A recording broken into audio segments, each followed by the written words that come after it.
Hello everyone and welcome to another episode of Trismegistus Minis. Today I'm going to show you how I go about making cobblestone bases for my Dark Angels. Here you can see the finished base I made for Azrael. This technique is very quick and easy and will let you use bits and pieces you already have at home to make interesting and thematic bases for your miniatures. Today I'll be making a base for Azrael's Watcher in the Dark. The centerpiece of this base is going to be a Dark Angel symbol from one of the upgrade sprues. As you can see on Azrael's base, I used a similar bit and then painted it to look like red marble. Adding bits like this from upgrade sprues will give your bases a lot of character very quickly. While I've chosen to paint this a color that stands out, you could easily paint this the same color as your cobblestones. So let's get started. First, I'm going to position the Watcher on the base and then get a feeling for where I want the symbol to be. I've decided to go for something toward the front of the base, but centered with the Watcher. Next, I'm going to use some plastic glue and position the symbol in place.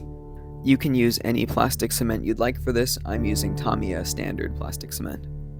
Tamiya plastic cement has a good amount of working time, so you can see that I'm trying to get the symbol as centered as I can before the glue sets. If you're working with things other than plastic, you'll need to use super glue for this step, and you'll have less work time. And once the piece is in position, we just need to wait for the glue to dry. I gave it about 30 minutes. In the next few steps, we're going to be putting a lot of pressure on the symbol, and we want to make sure it doesn't slide around. So make sure that your glue is fully dried before you move on. For the next step, we're going to be putting down a layer of green stuff or any similar epoxy putty. I'm using Tamiya Extra Smooth epoxy putty for this, but anything will work as long as it can have a smooth finish. I don't recommend using any quick type epoxy putties, they'll be a bit too sticky for this. I'm just making a 1-to-1 mix of both parts of the putty here and kneading them together. I made too much putty with this mix and ended up using a lot of the excess to put magnets on the bottom of bases. Once the putty has been kneaded, we can start tearing off small pieces and layering them onto the base. At this point, we're trying to get coverage over most of the areas of the base, while avoiding the areas directly around the symbol. We will have fingerprints and a lot of roughness at this point, and that's okay. That'll be worked out in the next few steps.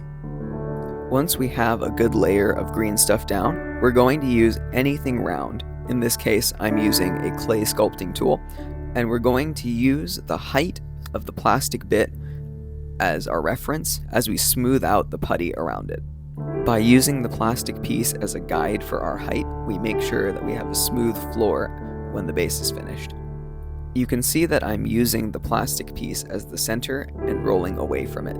This makes sure that we don't clog up any details on the plastic part with the epoxy putty as we're working. In order to make sure we keep that shape clear, I'm switching to a dental pick here and just cleaning up the edges around it as I work. As I continue this process, I'm going to be laying down more green stuff, both to add coverage and to add height. Just continue rolling it down and keeping the edges of the Dark Angel symbol clear as we work. And at the end of this step, you should end up with a nice, smooth layer of green stuff with the symbol clearly visible. Now we're going to go in and add the stone texture. As you can see from Azrael's base, we are going for a pattern of expanding circles, starting from the center of the base.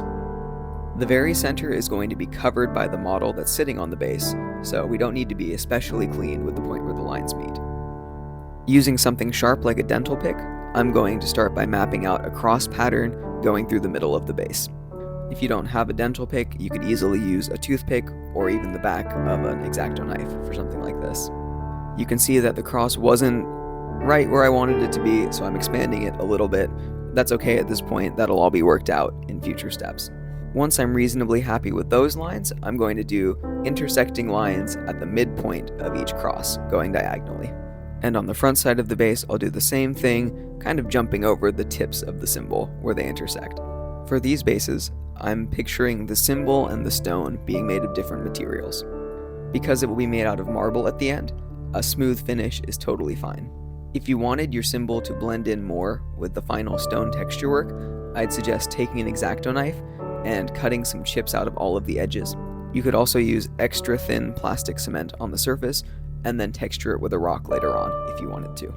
As we're drawing the lines, you can see that I'm going back and smoothing out some areas just to make sure that the symbol remains clear. And now the fun part, we're going to take a rock, any rock, and use that to apply a texture to the surface of the green stuff. We're just going to start firmly pressing this into the surface and get some nice variants of texture. You can see as I'm going, I'm changing the direction of the rock just to make sure we get a nice random look. This is going to soften the lines we made in the rock, and that's okay. We'll be going back in later to sharpen those up again. It is important to remember that the stamp you're going to get will be the opposite of the surface of the rock. Once we have the flat surfaces of the stone worked out, we can use the edge of the rock into the grooves we sculpted in already to add some texture into the cracks between the rocks. We are going to alternate using the edge of the rock along with our dental pick or toothpick to clean up the edges and then add texture to them. And we'll go back and forth until we're happy with the finished look. At this point, I decided that there weren't enough stones in the floor, so I decided to add in more with the dental pick, and again use the rock for texturing. And here it is at the end of this step. You can see that it looks pretty rough, but don't worry, we're almost at the end, and this will start looking pretty very soon. Now we're going to use a fine grit texture paint to add in things like surface sand, grout between the tiles, and other things to make the surface less uniform. I'm using Tamiya grit effect here, but you could use pretty much anything. A mix of tile grout and PVA glue would work well, as would any other sand glue mix.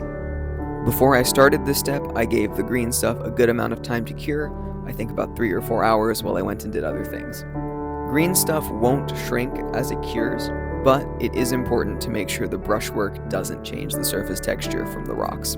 Doing this step too early could result in some of our texture being wiped away. Once the initial layer of paint is down, I'm going to take a damp brush and just wipe off some of the excess from the surface of the stones. I'm working towards the cracks and crevices to make sure it looks like the dirt has accumulated in the gaps between the stones. And here we go at the end of this step. We're almost done. Again, before you move on, give this texture paint enough time to dry. I'd say about an hour, maybe a little bit more. And now it's time to clean up the edges of the base to make everything look flush. I'm just going to use my X-Acto knife and trim off the green stuff using the pre-existing base edge as a guide. You can really see how dull my knife blade is here. I've been using the same blade for far too long. If you use a new sharper blade, this process will not be difficult at all. Because I got impatient and started to do this step before the green stuff was fully cured, I ended up getting some fingerprints into the surface of the base. At this point, that's okay. I just go back in with the rock and add the texture over them. If you wait till the green stuff is fully cured, both the cutting and holding of the piece are much easier. But as you can see, even though I made some mistakes here, they're pretty easy to fix. And here we have the base trimmed and almost finished. Now I'm going to take some super glue and just add in some little extra bits and bobs. For this watcher, I'm just going to use a few pieces of stone, but for other models, if you wanted to add skulls or other bits you have lying around, this would be the time to do it. Additionally, if you remember my base for Azrael, I had a pillar in the back. For large objects like that, I like to put them down on the base first, at the same time as the Dark Angel symbol, and then sculpt the stone texture around them. Adding little bits and pieces is really up to you at that point. I think this would look perfectly fine with just the stone texture. And just to make sure that everything looks nice and clean at the end, we're going to take some sandpaper and just smooth out the transition between the base and the green stuff. And here we have it pretty much finished. I have the watcher poster puttied in place and a black and white pre-shade applied from my airbrush. I think this gives us a very convincing cobblestone texture pretty quickly.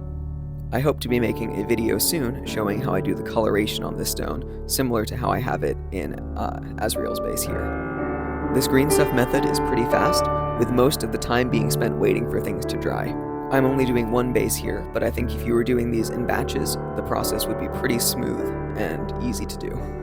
This is mostly a technique I use for characters. For most other models, I actually use sheets of tile from the dollar store.